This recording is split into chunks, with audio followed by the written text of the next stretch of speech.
Hi అండి, అందరూ బాగున్నారా? గోరు చిక్కుడుకాయ కర్రీ తయారీ విధానం చెప్పుకుంటాను, కానీ ముందుగా మా ఛానల్ సబ్స్క్రైబ్ చేయండి, సపోర్ట్ చేయండి ఫ్రెండ్స్.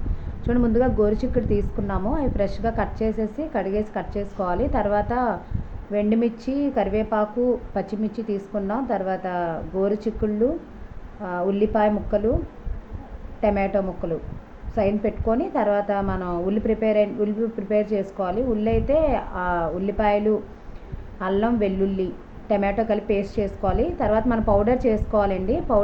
పౌడర్ వేస్తే చాలా బాగుంటుంది. ఈ పౌడరు పల్లీలు, వెండిమిర్చి, జీలకర్ర కలిపి మన పౌడర్ ప్రిపేర్ చేసుకోవాలి. ఆ పౌడర్ వేస్తే చాలా బాగుంటుంది.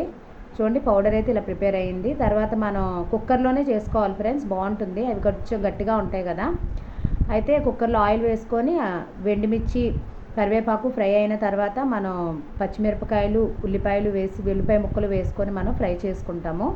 అవి కొంచెం బ్రౌన్ కలర్లో ఫ్రై అయిన తర్వాత మనం గోరు చిక్కుళ్ళు ఉన్నాయి కదా, ముక్కలు కట్ చేసిన అవి వేసుకోవాలి. చాలా అంటే చాలా ఈజీ ప్రాసెస్ ఫ్రెండ్స్. అందరూ ట్రై చేయండి, చాలా బాగుంటుంది కర్రీ మాత్రం. మొత్తం కూడా ఫ్రై చేసుకుంటాం. ఫ్రై చేసుకున్న తర్వాత మనం టమాటో ముక్కలు కట్ చేసి ఉంచుకున్నాం కదా, వాటిని కూడా వేసుకొని మొత్తం కూడా కలుపుకోవాలి. అవన్నీ కలుపుకున్న తర్వాత మనం పసుపు, సాల్ట్ వేసుకొని ఫ్రై చేసుకున్న తర్వాత మనం ఉల్లి వేసుకోవాలి. అప్పుడు ఉల్లి వేసుకొని పేస్ట్ ఉంది కదా, ఉల్లి పేస్ట్ వేసుకోవాలి. అది కూడా వేసుకున్న తర్వాత బాగా కలుపుకొని అంతా కూడా బాగా కలిపితే ఇలా తయారవుతుంది. దాంట్లో మనం కారం వేసుకోవాలి.